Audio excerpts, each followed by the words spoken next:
Namungi w'omuntu yeeyo Kasozi Kibuli mu kibuga ky'eggwanga Kampala okusala Eid al-Adha emanyiddwa nga Eid ey'okusala ebisolo olunaku olwaleero.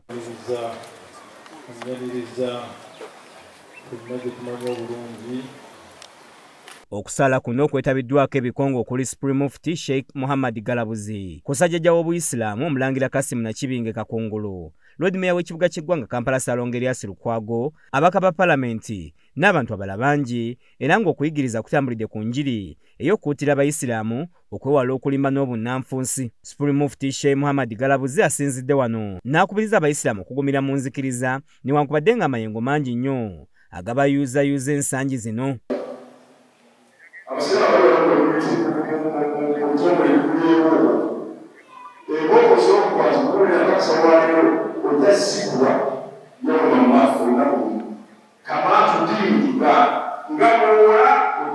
Sheikh Galabuzi avumiridde obubbi bw'ettaka obukyasa ennyo ensangi zino n'okusengula abantu mu bukambwe ng'alaze okutya olw'enkwasa y'amateeka erimu kyekubira. Okusaala oluwedde jjajja w'Obuyisiraamu Omulangira Kasimu Nakibinge Kakungulu n'asembeza abaddu ba Allah ku kyemisana mu maka agasangibwa Ekibuli n'abagabula ekijjulo. Ono asinziddeyo n'asiima Pulezidenti Yoweri Kaguta Museveni okuva ne yeetondera Obuganda ku bizze bitagenda bulungi mu bukulembeze bwe, n'ategeeza nti kaali kabonero kalungi ddala. Twala omukisa guno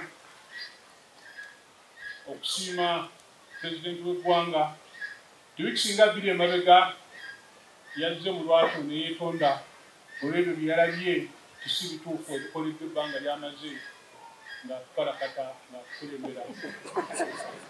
Njagala nnyo okumusiima nti kyabadde kya busajja bukulu okumanya nti waliwo ensobi ezikoleddwa era ensobi zikolebwa bantu. Wabula Nakibinge asabye Pulezidenti Museveni mutima gwe gumu okwetonda kwe akwerekerezeeko ebikolwa ateekewo okutabagana wakati we ne bannabyabufuzi ku ludda oluvuganya gavumenti ku lw'emirembe gy'eggwanga lyattu erya Uganda. Era nti mu mwoyo gwo mwennyini ajja kugezaako okutegeeragana n'abo abamuvuganya ateekewo enteeseganya ez'omuggundu ezannamaddala babe nga batereeza ebyo bye balowooza nti tebitambula bulungi. Omulangira Nakibinge era asabye Pulezidenti Museveni aveeyo akangavule basajja be bamukwata mundu abayitiridde okutyobola eddembe ly'obuntu ensangi zino. Mwoyo ogwo gwennyini ajja kulagira ng'aduumira amagye ag'omu bbanga ku ttaka ne mu mpewo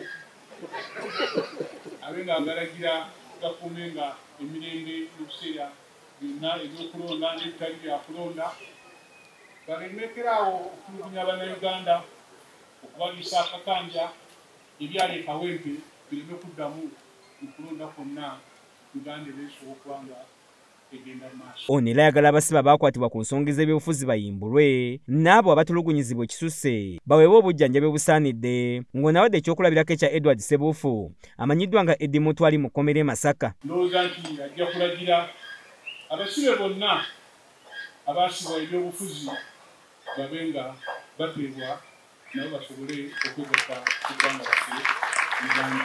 Omulangira akubiriza Bannayuganda okujjumbira ebyobufuzi wabula n'asaba abantu okukuuma emirembe mu biseera ebyakayisanyaka ebyobufuzi ke tugendamu nga twetegeera akalulu ka bonna ak'omwaka 2026. Tusaba abantu baffe tumutunuulire bonna abeesimbyewo mubeetegereze mulabe ebisaanyizo byabwe mulabe nti bye bayimiriddeko bye mwagala bibe nga bijuukibwako mu ggwanga lyaffe Uganda.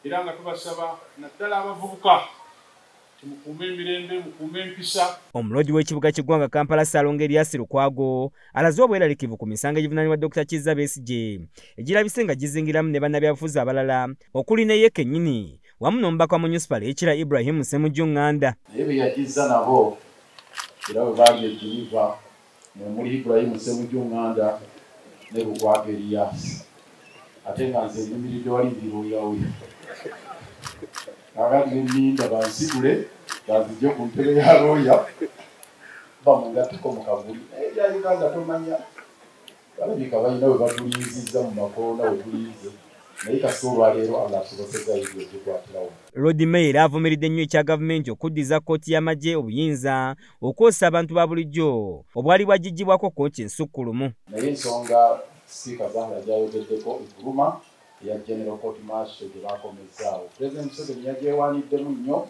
n'aga nti amagye gaade tegakyayinza kukkiriza simanya basibe kugenda mu magistrate court bazinafuyiza mu kaseera kazibu. Frank Chiddu ne Paul Kakande be bakusakidde eggulire lino ku lwa KSTV Agaleero.